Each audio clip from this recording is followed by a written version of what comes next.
Next numerical करने जा रहे हैं, कन्वर्शंस के ऊपर ही है, जैसे हमने पिछला न्यूमेरिकल किया, कन्वर्ट 1 जूल इनटू वर्क। अब इसमें क्या है, इसमें है find the value of 10 joule on a system having 100 gram 10 centimetre and 30 second as fundamental unit. अब इसने थोड़ा सा अलग कर दिया है, इसने बोला है कि हमें ऐसे सिस्टम में बदलो जिसमें 100 ग्राम हो, 100 ग्राम एक फंडामेंटल यूनिट बन जाए किसका, मास का, और 10 सेंटीमीटर किसका बन जाए, लेंथ का, और 30 सेकंड किसका बन जाए, टाइम का। ऐसी कन्वर्सन करो किसकी, 10 जूल की। तो गिवन सिस्टम जो है यहाँ क्या है, गिवन सिस्टम यहाँ पे 10 जूल है, क्या है, और बदलना किस में है, 100 ग्राम 10 सेंटीमीटर 30 सेकंड। तो हमें दो चीज़ों का पता होना चाहिए इसमें कि गिवन सिस्टम क्या है, 10 जूल, बदलना किस में है, 100। तो जो गिवन सिस्टम होगा उसको किस में रिप्रेजेंट करेंगे, N1 M1 और L1 T1 में। तो जो गिवन सिस्टम है, गिवन सिस्टम SI है, गिवन सिस्टम क्या है, SI 10 जूल, 10 जूल। तो यहाँ से अगर आप N1 देखें तो 10 आ रहा है, न्यूमेरिकल वैल्यू क्या आ रही है, 10। और अगर हम जूल देखें तो joule is equal to 1 joule is equal to 1 kilogram metre square पर सेकंड स्क्वायर। और डायमेंशंस देखें इसके तो डायमेंशंस ML2 T-2, ये इसके डायमेंशंस हैं।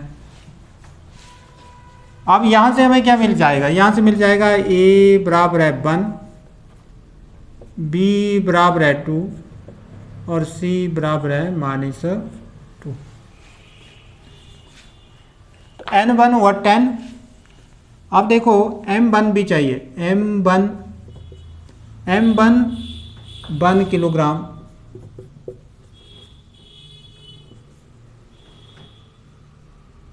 M1 1 किलोग्राम, और L1 आपका क्या है, मीटर, क्योंकि ये क्या है, मीटर में है। ये देखो किलोग्राम, ये क्या है, मीटर। तो you can say that this is 1 this is metre. 1 क्योंकि 1 लेंगे तभी 1 बनेगा ही, और आगे जो न्यूमेरिकल वैल्यू होगी उसके साथ गुणा कर देंगे तो वो 10 हो जाएगा। तो ये सारी टर्में 1 ली जाती हैं, 1 मीटर, और उसके बाद T1 1 सेकेंड। तो ये तो हुआ हमारा इन SI में है, ये सिस्टम क्या है, SI।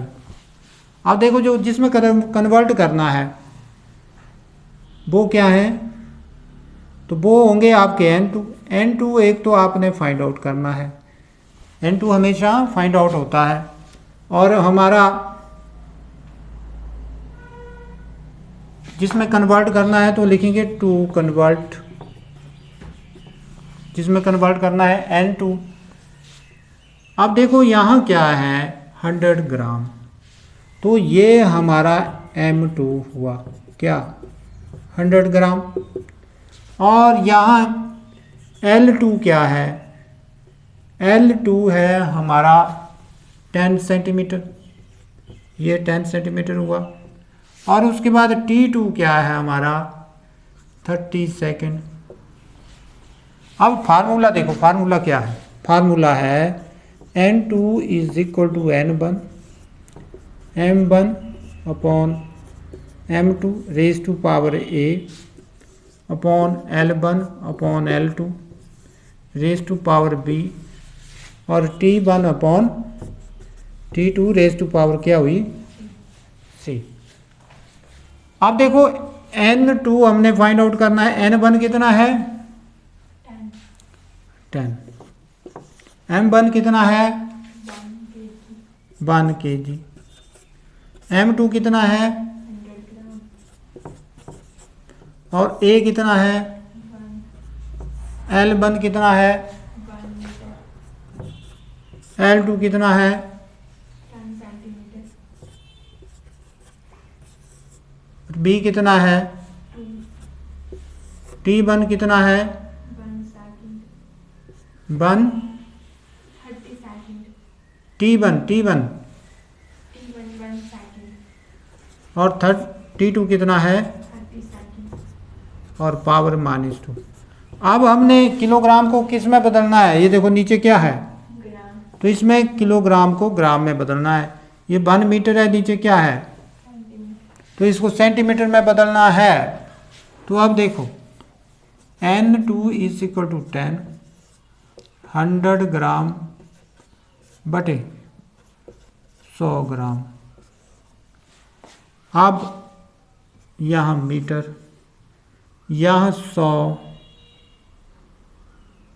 100 सेंटीमीटर, और यहाँ क्या आया 10 सेंटीमीटर, और यहाँ क्या आया यहाँ 1 सेकेंड अपॉन 30 सेकेंड अपॉन -2।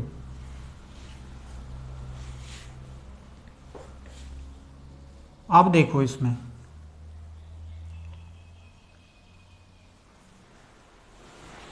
अब देखो जो पावरें कैंसिल हो रही हैं वो हम कैंसिल करेंगे। हमारे पास N2 आ रहा है 10। N2 कितना आ रहा है 10, लग रहा है पता। और यहाँ ये कैंसिल हो गया। अब यहाँ कैंसिल होके क्या बचेगा, यहाँ हमारे पास 10 और 1 ग्राम पीछे चला गया। अब यहाँ देखो यहाँ 10 ख़त्म हो गया, 0 0 1 ख़त्म हो गई और पीछे चला गया सेंटीमीटर स्क्वायर, ये सेंटीमीटर स्क्वायर। अब यहाँ 10 है तो 10 का स्क्वायर हो गया 100। अब यहाँ है, यहाँ सेकंड पीछे चला गया, सेकंड पर सेकंड स्क्वायर। अब देखो इसमें एक पॉइंट है कि जो नीचे 30 है उसकी पावर -2 है। उसकी पावर क्या है -2 है। 1 की पावर -2 होती है, उसका कोई फर्क नहीं है। इसकी पावर -2 है, इसका सेकंड -2 पीछे निकाल दिया, परंतु ये थोड़ी माइनस में रहने देना है, ये तो कन्वर्ट करना है पॉजिटिव। तो इसलिए ये ऊपर चला जाएगा, ऊपर जाके ये क्या हो जाएगा 30 पॉजिटिव हो जाएगी इसकी और स्क्वायर में रहेगी। इसलिए N2 इज इक्वल टू 10 कितनी पावर होगी 1 2 3 4 और यहाँ 4 पावर ये हुई और ये 900 900 कितना हुआ 900। But is this is 900। तो ये क्या हुआ ग्राम सेंटीमीटर पर सेकंड स्क्वायर। तो हमारे पास N2 कितना आया 9 × 10⁻⁶ ग्राम सेंटीमीटर पर सेकंड स्क्वायर। सो N2 कितना था, N2 कितना बोला था 10 जूल। N2 को कितना बोला था 10 जूल कन्वर्ट करना था। So 10 joule is equal to 9 × 10⁻⁶ gram centimetre square पर सेकंड स्क्वायर। ये आपका आंसर आया। अंडरस्टैंड। तो इस ढंग से करना है। ये क्वेश्चन जो है नीट पॉइंट ऑफ एस्पेक्ट से या AIEEE के एस्पेक्ट से एक इम्पॉर्टेंट क्वेश्चंस है। तो इस क्वेश्चंस को कई बार ये क्वेश्चन जो है इस टाइप का क्वेश्चन HP बोर्ड में तो नहीं आया है, परंतु जो नीट के क्वेश्चंस हैं या AIEEE के जो क्वेश्चंस हैं उनमें ये क्वेश्चन आता है।